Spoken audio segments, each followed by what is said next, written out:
La guérison de la fille de Jaïr mérite une attention particulière. Marc chapitre 5, 21-33. Il y a un père qui accourt, sa fille est malade, et pour cette raison il demande l'aide de Jésus. Le maître accepte immédiatement.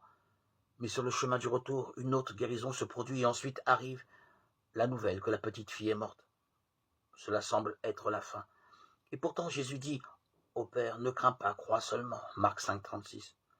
Continue à avoir la foi, car c'est la foi qui soutient la prière. Et en effet, Jésus réveillera cette petite fille du sommeil de la mort. Mais pendant un certain temps, Jaïr a dû marcher dans l'obscurité avec seulement la petite flamme de la foi. Seigneur, donne-moi la foi, que ma foi grandisse. Demandez cette grâce d'avoir la foi. Dans l'Évangile, Jésus dit que la foi déplace les montagnes. Mais ayez vraiment la foi. Jésus, devant la foi de ces pauvres, de ces hommes, se laisse vaincre. Il ressent une tendresse spéciale devant cette foi. Et il écoute.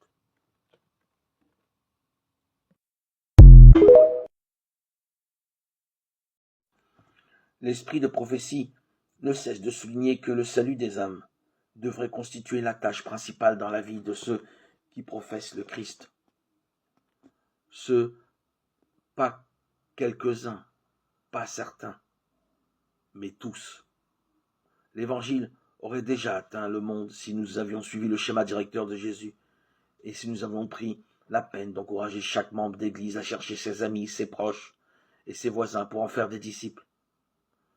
Mais le plan de Dieu est devenu une simple méthode de plus, au milieu de tant d'autres plans. Toute âme que le Christ a sauvée est appelée à travailler en son nom au salut de ceux qui se perdent.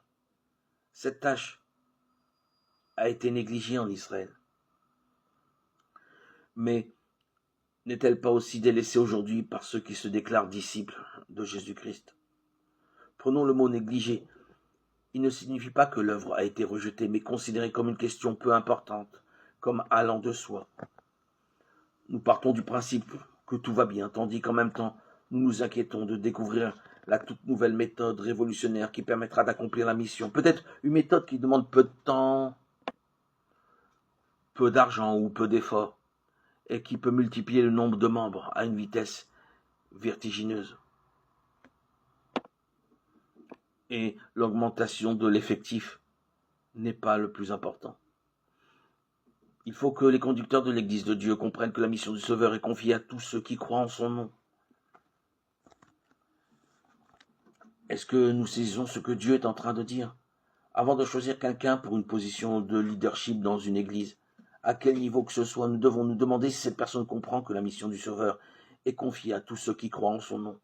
Ce qui importe vraiment, ce ne sont pas ses compétences administratives, son CV ou sa liste de succès, mais si oui ou non, elle comprend et soutient le plan de Dieu pour son Église. Je ferai de Jérusalem mon allégresse et de mon peuple ma joie, déclare Dieu, par l'intermédiaire de son serviteur Ésaïe, Ésaïe 65, 19. Ces paroles deviendront vraies lorsque ceux qui sont à même de se tenir dans des positions de responsabilité laisseront briller la lumière. Les méthodes de travail du Christ doivent devenir leurs méthodes et ils doivent apprendre à mettre en pratique les enseignements de la parole.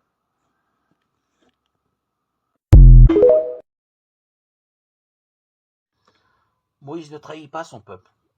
Il est un pont, le pont, l'intercesseur. Il y a le peuple et il y a Dieu. Et lui est au milieu.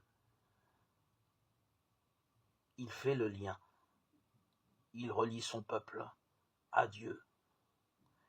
Il ne vend pas son peuple pour faire carrière. Il n'est pas un arriviste. Il est un intercesseur pour ses gens, pour sa chair, pour son histoire, pour son peuple et pour Dieu qui l'a appelé. Il est le pont. Quel bel exemple pour tous les pasteurs qui doivent être des ponts. Les pasteurs sont des ponts entre le peuple auquel ils appartiennent et Dieu auquel ils appartiennent aussi, par vocation. Moïse est comme cela. Seigneur, pardonne leurs péchés. Autrement, si tu ne pardonnes pas, efface-moi du livre que tu as écrit. Je ne veux pas faire carrière aux dépens de mon peuple. Telle est la prière que les vrais croyants cultivent dans leur vie spirituelle, même s'ils font l'expérience